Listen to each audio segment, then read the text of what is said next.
things which influenced me or inspired me to want to become an animator initially are not necessarily the things which continue to inspire me now. Like, as I've grown older and more experienced, my tastes have changed. I try to draw from a lot of different sources. The most important one being personal observation, just looking at your environment, your architecture, people, studying the way people look. I've spent the latter half of my life observing fantastic things, but it's always after the fact. That changes now. You can only create in the way that feels the most natural and instinctive to you, and you have to be true to that. Trying to imitate something that pre-exists or that's predetermined tends to create work that's very inbred and staid and not fresh. You got a million UDs standing around collecting dust. I try very much to avoid those kinds of formulas. So in that sense, I'm approaching it as if I'm inventing a way of using the medium. Originally, I started doing animation without any voices at all because, in a sense, I wanted my animation to be pure. But in the end, I mean, it only serves to enrich the experience from the viewer's point of view. What the hell was that? Don't move. Whatever medium you're working in, what you're really interested in is the emotional experience that the viewer gets, the audience gets, from looking at it.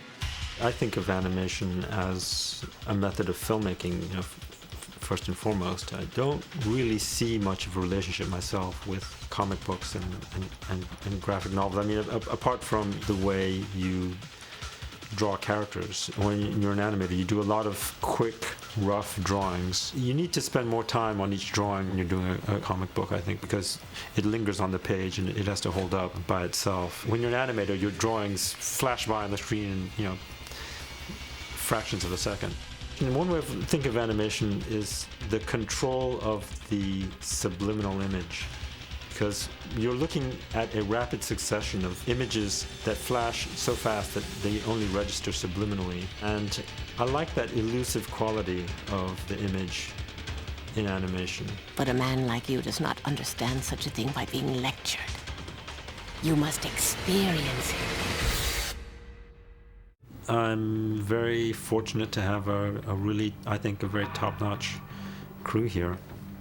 A lot of these animators and other artists are people that I've worked with over the years, and so I'm able to select them and assign them jobs which they are best suited for, depending on their individual talents. So if somebody's good at drawing effects or close-ups, then they'll get those scenes. Other artists are better at doing fast action scenes, and so forth.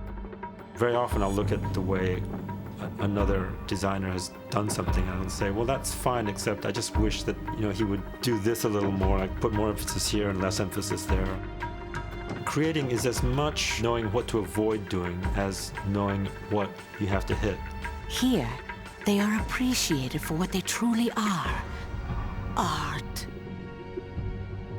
The computer allows you to do a lot of things that are just prohibitive to do by hand, and it's also faster. Doing things digitally, it allows you to keep things organic throughout. You can keep making creative decisions all throughout the process, whereas traditionally you had to pre-plan everything exactly how it was going to be beforehand.